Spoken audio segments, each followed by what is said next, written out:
సంవత్సరాల తరబడి ఎన్ని మందులు వాడినా మీ మోకాల నొప్పులు తగ్గట్లేదా? ప్రాణ పెయిన్ క్లినిక్ లో అత్యాధునిక చికిత్స. బిగ్ బాస్ సీజన్ 7 కు ఎండ్ కార్డ్ పడింది. రైతు బిడ్డ పల్లవి ప్రశాంత్ విన్నర్ గా నిలిచాడు. కామన్ మ్యాన్ గా హౌస్ లోకి అడుగుపెట్టిన తను ఆట తీరుతో మెప్పించాడు. అందరి మనసును దోచేశాడు. ఫైనల్ గా ఫైనలిస్ట్ అయ్యి విన్నర్ అయ్యాడు. ఇక అమర్దీప్ రన్నర్ గా మిగిలిపోయాడు.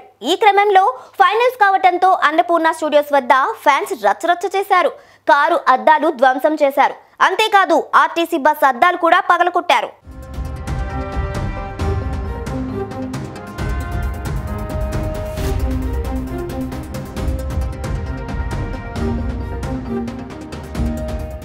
ఆర్టీసీ బస్ అద్దాలు పగలగొట్టింది అమర్దీప్ ఫ్యాన్సా, ప్రశాంత్ ఫ్యాన్సా లేక పోకిరేలా అనేది మాత్రం ఇంకా తెలియలేదు. అటుగా వస్తున్న ఆర్టీసీ బస్సుకు అడ్డంగా జనాలు వెళ్లారు. బస్సును స్లో డౌన్ చేస్తుండగా ఎదురుగా ఉన్న కొందరు రాళ్లతో ఆర్టీసీ బస్సు అద్దాలను పగలగొట్టారు. ఆ రాళ్లు కాస్త డ్రైవర్ కూడా తగిలాయి. లోపలికి వచ్చి తగిలిందా? ఎవరి బిగ్ బాస్ వాళ్ళేనా? బిగ్ బాస్ వాళ్ళే, ఇంకెవరు ఇక్కడ తిరిగే వాళ్ళే.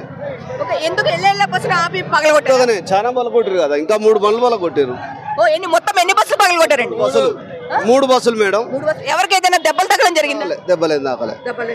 అటు ఫైనల్స్ జరుగుతున్న సమయంలోనే అన్నపూర్ణ స్టూడియోస్ కు అమర్, ప్రశాంత్ అభిమానులు పెద్ద సంఖ్యలో తరలి వచ్చారు.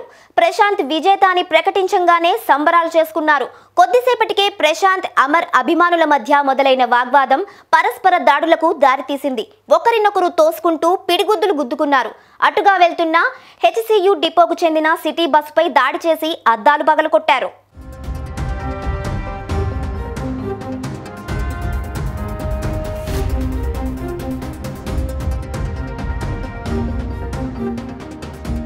ఇక పరిస్థితి గురించి తెలుసుకున్న పోలీసులు ఘటనా స్థలానికి చేరుకున్నారు.